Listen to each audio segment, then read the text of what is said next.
윤석열이 네. 그 대선 앞두고 그 여의도역에서 그냥 물뚱이 서서 인사하고 야, 저 장면 보니까 왜 이렇게 웃깁니까? 또 지금 또 유세 다니면서 막 어퍼컷 세레머니 할 때도 네네. 얼마나 그게 웃긴지 모르겠어요. 예, 자 그런 윤석열이가 이건 지금 만신창이가 돼가고 있습니다. 이 민낯이 드러났고 국민들이 알아버렸기 때문이죠. 네, 자 오늘도 목요일은 똑똑해지는 시간입니다. 우리 경제의 현실을 있는 그대로 제대로 짚어주시는 우리 박시동 골디락스 경제연구소장님 어서 오십시오. 안녕하세요, 박시동입니다. 네.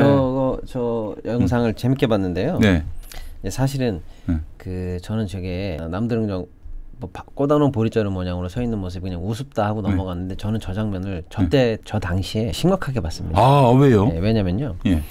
예를 들어서 우리가 좀 쉽게 말씀드리면 정치를 한다라는 사람들, 네. 전업으로 내가 정치를 하겠다는 사람들은 크게 보면 두 부류인데 네. 하나는 말 그대로 내재적으로 신념이 이미 있는 사람이 있지 않습니까? 내가 왜 정치를 해야 되는지 그 철학이 분명한 사람. 예를 들어서 뭐 예전으로 치면 민주화 운동을 했다든지 그렇죠. 또 여차저 잔사정 때문에 이건 꼭 내가 정치를 해서 사회를 바꿔야 되겠다는 신념이 내재화된 사람이 있고 예. 그런 사람들은 이제 대부분 학생운동부터 시작해서 쭉 훈련이 돼 있습니다. 근데 그러지 않고 이게 참 나쁜 건데 우리 사회에서는 나 돈 좀 벌었어. 나 이제 사회적으로 무슨 협회장이야. 나 이제 방구 좀 낀다. 그러면 뭐 정치 한번 하셔야죠. 라든지 해서 자기가 멋있어 보이죠. 자기 인생 캐리어. 그야말로 명예욕. 헐의 허식으로 정치 좀 하지 뭐 라고 생각하는 사람들이 또 한 부류가 있거든요. 네. 그런데 이제 그 뒤에 있는 부류들은 사실은 훈련 없이 정치에 들어오거든요. 그렇지. 그러면 언제 걸러지냐면요. 예. 그런 사람들이 사실은 정치하는 과정 속에서 여러 번 걸러지는데 네.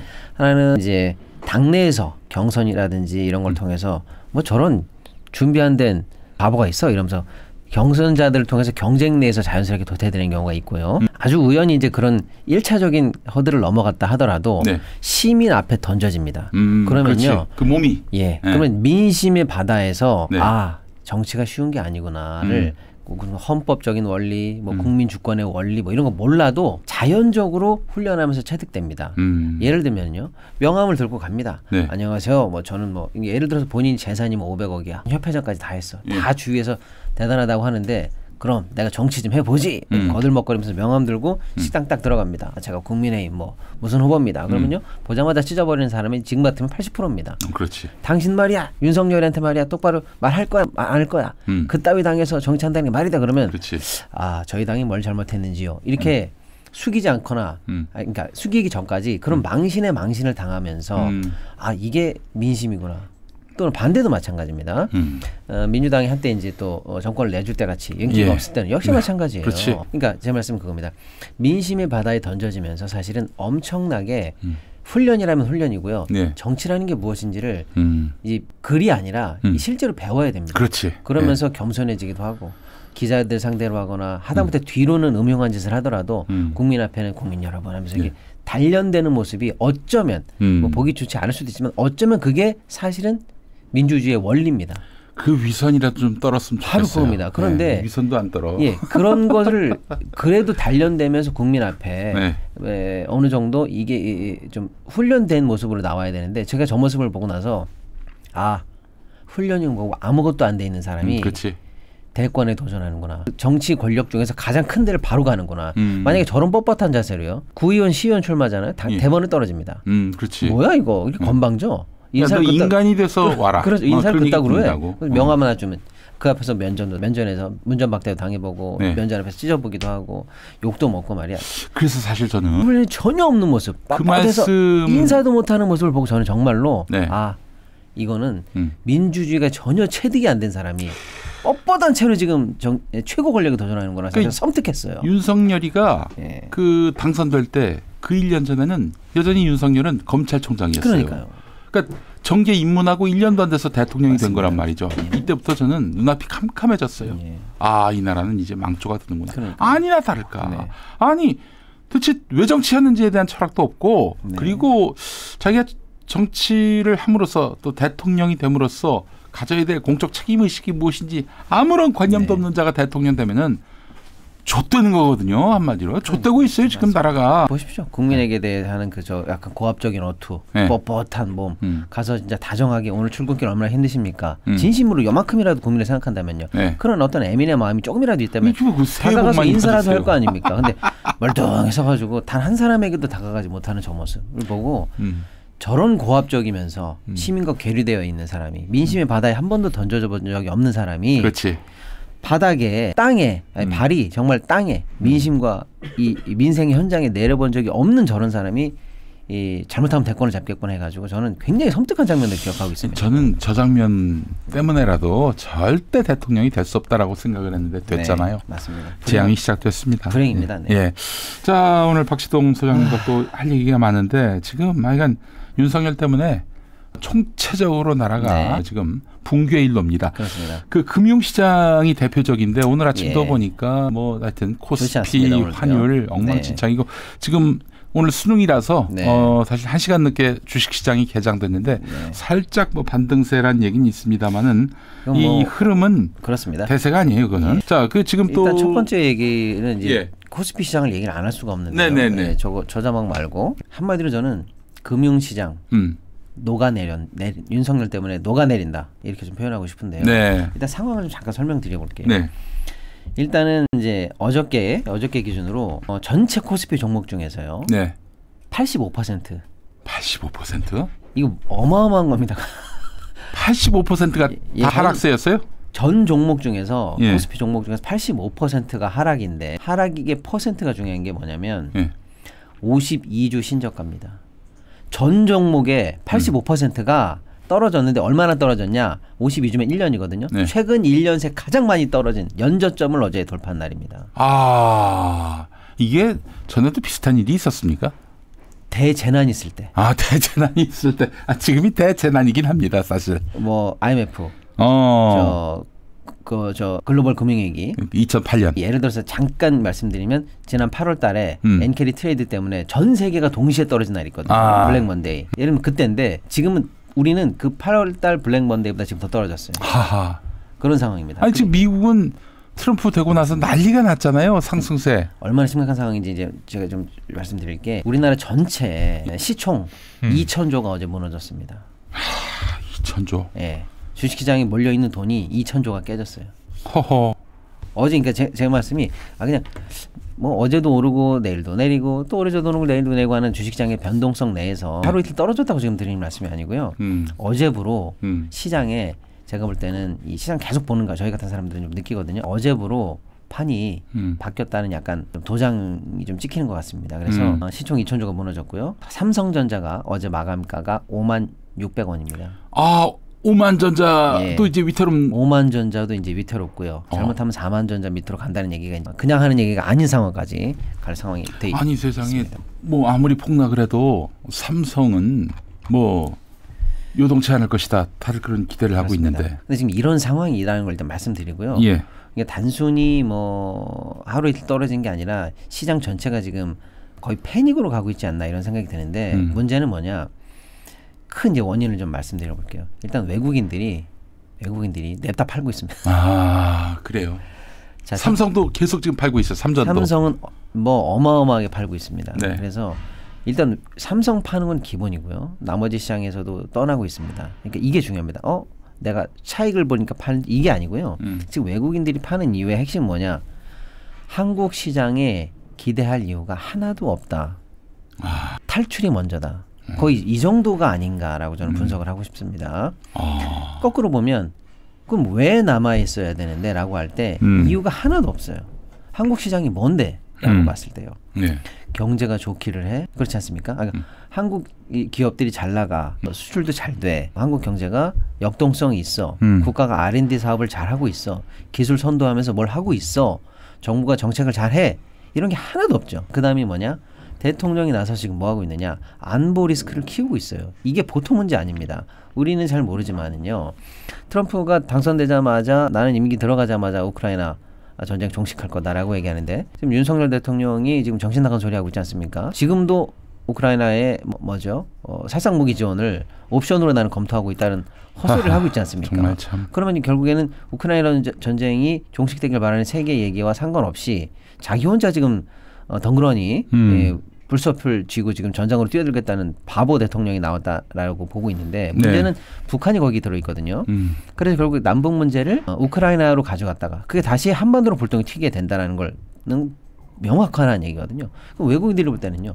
뭐 하자는 건가? 안 그래도 안 좋은 시장 속에서 이제 안보 리스크까지 잘못하면 여차하면 북한이 미사일 한번 쏠 수도 있는 거고 오물풍세 뭐 달 수 있는 거고 우리 쪽에서 북한 무인기를 보낼 수 있는 거고 해서 이건 뭐 시장의 안정성 그 자체가 담보되는 시장이야? 라는 지금 위기를 정부가 키우고 있지 않습니까? 애써서 안정성을 추구해도 네. 모자랄 판에 맞습니다. 지금 변동성을 계속 강화하고 있단 말이죠. 그렇죠. 자, 근데 최상목 경제부총리 위기나 불안은 지나갔고 큰 틀에서 나아지고 있다. 친윤 비대인 김민전 외국에서는 한국 경제를 슈퍼스타라고 얘기할 만큼 90점 이상의 업적이다. 예. 듣도 보도 못한 얘기고요. 적어도 주무시기나 했으면 좋겠어. 이 인간들은. 아니 저는 이제 의원 되고 나서 매일 자고 헛소리하는 거는 내가 이해를 하는데 저분이 그래도 밉던 싫던 평생 학자로 살아온 사람 아닙니까? 네.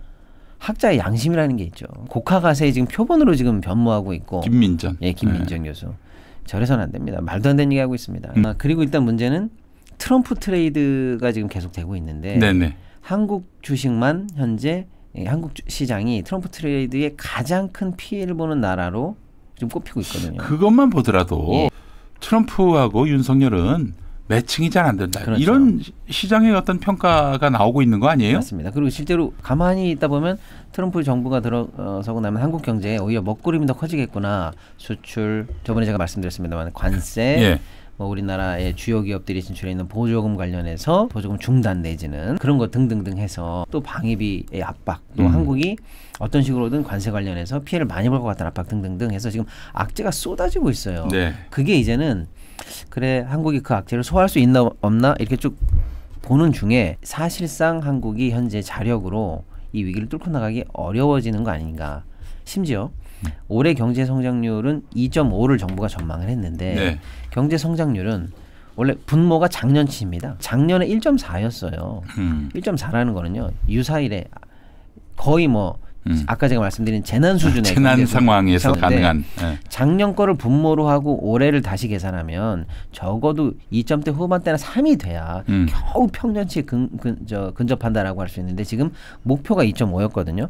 근데 엊그제 우리나라 국책연구기관인 KDI에서 목표를 2.2로 낮췄습니다. 아이고야. 보수적이고 정부 말에 따르는 그 압박이 있는 그 기관인데도 불구하고 2.2로 낮췄거든요. 그러니까 작년에 1.4를 분모로 하고 올해 지금 2점대 겨우 초반에 링크를 하나마나 하는 상황이거든요. 그런데 지금 내년 경기 전망이 더 안 좋아요. 그러면요. 내년에 심하면은 다시 내년에도 1점대 마크하지 않느냐. 이런 식으로 지금 얘기가 되고 있거든요. 그럼 지금 한국 경제 작년, 올해, 내년 상황 보면은 왜 투자합니까? 투자할 이유가 뭐가 있습니까? 없어요. 그리고 이 정부가 제가 지난번에도 말씀드렸는데 주식시장이라든지 금융시장 살리겠다고 연초에 대통령이 가가지고 전 국민을 상대로 내가 코리아 디스카운트 해소할 거야 이러면서 뭐라고 했습니까? 금투세만 없어지면 된다라고 얘기했고 나머지 금투세는 어쨌든 민주당이 이제 없애기로 했고요. 네. 나머지 코리아 디스카운트를 해소하고 밸류업을 하겠다고 했던 그 수많은 정책들이 1년 지나 보니까 뭐가 됐습니까? 다 도로항목 탑이 됐고요. 그렇죠. 예. 다 실패했습니다. 그러니까 제가 지금 예를 들자면 끝도 없이 들 수 있는데 전부 다 한국 시장을 떠날 이유만 있고 이 시장이 매력적으로 보여질 만한 이유는 하나도 만들어내지 못했어요. 이 정부가 지난 3년간. 아니 우리가 지난번에 지나가듯이 얘기했는데 김건희 주가 조작 무혐의 있습니다. 네. 이게 주식시장 특히 그 외국인 투자자들에게 미치는 여파가 있었나요? 당연하죠. 그러니까 이게 좀 속된 말인데 예. 주식시장이라는 것은 엄밀히 말하면 법과 제도에 따라서 굉장히 치밀하게 사실은 규제되어 있는 시장입니다. 그렇지. 그런데 주가 조작범이 활개치고 다녔는데 무죄로 나온다? 조사도 안 한다? 주식시장입니까? 야바이 시장입니까? 게다가 대통령 부인이란 말이에요. 그러니까 이 시장은 야바이 시장이죠. 뭐 법이고 원칙이고 그딴 건 없다. 네. 이런 얘기고. 그래서 제가 네. 뭐 그 얘기는 지난번에도 했기 때문에 이제 해법처럼 얘기하고자 하는 것은 김건희를 주가 조작으로 해서 구속하면은 주식시장 살아납니다. 그렇죠. 그건 당연한 겁니다. 그래서 모든 주가 조작 관련한 것들에 대해서 철퇴를 내려서 시장이 적어도 그렇지.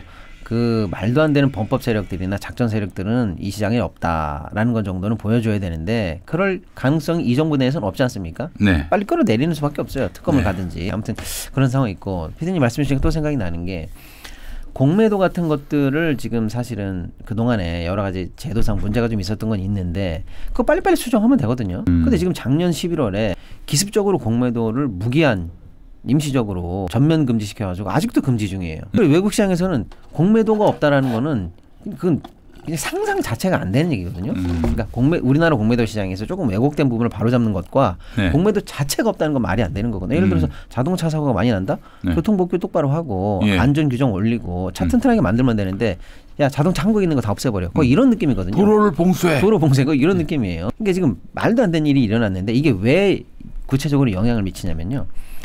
쉽게 말하면 공매도를 오늘 해설하려고 하는 게 아니고 왜 지금 이 시장이 엉망이 됐냐면 공매도라는 건 쉽게 말씀드린 거예요. 만약에 내가 주식이 올라갈 것 같아요. 네. 그러면 사면 되죠. 그게 투자 아닙니까? 네. 근데 내려갈 것 같아요. 그럼 어떻게 해야 돼요? 아니 갖고 있는 사람이 파는 거 말고요. 내려갈 것 같은 주식은 거품이 꼈다는 거잖아요. 네. 그럼 난 내려가는 거에 베팅하겠어 라고 해서 내려가는 게 더 합리적인 사람들이 베팅을 하게 만들어줘야 되거든요. 그게 공매도입니다. 난 내려가는 거에 걸겠어. 이게 공매도예요. 근데 그걸全面 금지했다는 건 뭡니까?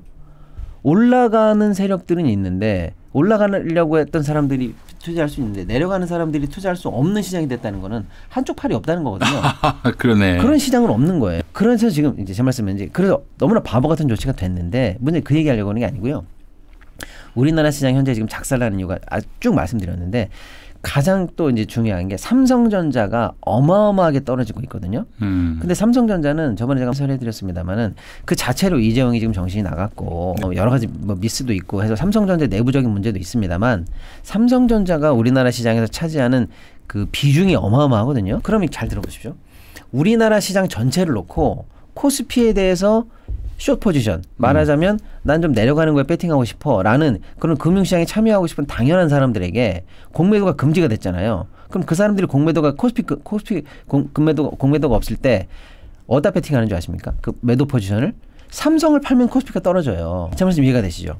지금 전체 코스피 하락률 중에서 삼성을 빼고 계산하면은 요만큼 떨어지는 건 아닙니다. 삼성 때문에 사실 코스피가 끌려 내려가는 측면이 있거든요. 네. 그럼 삼성 때문에 왜 끌려 내려가느냐? 삼성 자체가 잘못한 부분도 한 7, 80% 되지만 나머지는요. 공매도를 없앴기 때문에 삼성을 가지고 사실 코스피 전체를 떨어뜨리는 숏 포지션에 도구로 쓰고 있어요. 그러니까 삼성 투자하시는 분들 입장에서는 내 주식이 왜 떨어지는 거야 라는 거를 이유도 모르고 당하고 있는 거죠. 그러니까 시장과 제도를 모르는 이 정부가 들어와가지고 엉망진창으로 만들어 놓으니까 삼성은 삼성대로 떨어지는데 삼성을 코스피 하락 숏 포지션에 이 도구로 쓰고 있고 2중 3중에 이 함수가 복잡하게 얽히면서 삼성 하락폭에 에스컬레이팅을 더 해주니까 삼성 계속 떨어지고 주가 지수는 삼성으로 인해서 더 끌려 내려가는 모습들. 아이고. 그러니까 이게 지금 다 정부랑 다 관련이 있는 거예요. 경제 정책의 모순, 성장률, 주가 시장에 대한 투명성, 레벨업, 주가 조작. 그다음에 공매도 제도 같은 거 잘못 운영하면서 대외 신유도 깎아먹고 예. 안보 불안 일으키고 환율 방어 못하고 환율 좀 따로만 말씀드릴게요. 그런 상황 때문에 시장을 작살내는데 이제는 제가 조금만 더 지나가면 거의 식물 상태에 들어갈 것 같아요. 시장이. 우리 외국인들이 다 팔고 있거든요. 기관들 다 팔고 있어요. 예. 그나마 그걸 떠받쳤던 게 누구냐면 개미들입니다. 개인 투자자분들이 그렇지. 외국인이 팔 때 나는 싸게 들어가 봐야지 라고 했는데 문제는 뭐냐. 이제 개미들도 국장에 희망이 없다라고 생각하니까 어디로 가냐? 이제는 국장 탈출이 지능순이다 이래가지고 개미들도 현재 미국으로 가서 국장이라고 하는 국내 시장. 예. 그래서 이제 미국장으로 가서 우리 개미들조차도 국내에서 만약에 수급을 담당해주지 못하는 상황이 오면 누가 받습니까 물건을? 아무도 투자하지 않는 시장. 잘못하면 식물 시장이 될 가능성이 많은 것 같아요. 제가 너무 식물 지금 시장이 됐다면 아주 무슨 일이 벌어집니까? 금융시장이 붕괴라는 건요. 거기 들어가 있는 주식 투자 되신 분들의 주식이 다 수익 조각이 된다라는 건데 그런 건 당연한 거고요. 1차적인 거고요. 금융시장이 살아야 경제가 삽니다. 왜냐면요. 자금 조달을 어디서 합니까? 은행에서 해야죠. 아니 그러니까 원래 자금 조달을 주식시장에서 하도록 되어 있는 거예요. 진짜 은행 가서 끊을 수밖에 없거든요. 책임으로 되는 거거든요. 그럼 빚이잖아요.